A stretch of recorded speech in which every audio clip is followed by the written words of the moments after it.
என்ன இந்த வீடியோவை பார்த்து பயந்துட்டீங்களா? என்னடா பிராய்லர் சிக்கனுக்கு ஊசி போட்டு பயமுறுத்தினாங்களே, இப்போ காய்கறிகளுக்கே ஊசி போடுறாங்களேன்னு.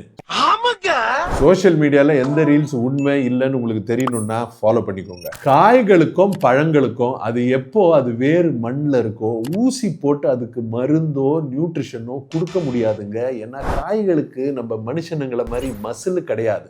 நம்மளுக்கு மசிலில் ஊசி போட்டால் அது ரத்தத்துக்கு போவோம், நம்மளுக்கு தோலுக்கடியில் ஊசி போட்டால் அது ரத்தத்துக்கு போவோம், நரம்பில் நம்ம ஊசி போட்டால் டைரெக்டாகவே ரத்தத்துக்கு போவோம். வெஜிடபிள் ஃபுல்லாக அது போகாது, அந்த ஒரு இடத்த மட்டும் அழுக வைக்குங்க. ஏன்னா செடிகள் ஜென்ரலாகவே அதோட ஊட்டச்சத்தையும் தண்ணியவும் வேறு த்ரூவா மண்ணிலிருந்து தாங்க எடுத்துக்கும். ஸோ உரங்களோ பூச்சி மற்றும் கரை கொல்லிகள் அதை ஸ்ப்ரே பண்ணுவாங்க, இல்லை டஸ்ட் பண்ணுவாங்க, இல்லைன்னா செடிங்களுக்கு போகிற தண்ணியில் மிக்ஸ் பண்ணி விட்டுருவாங்க.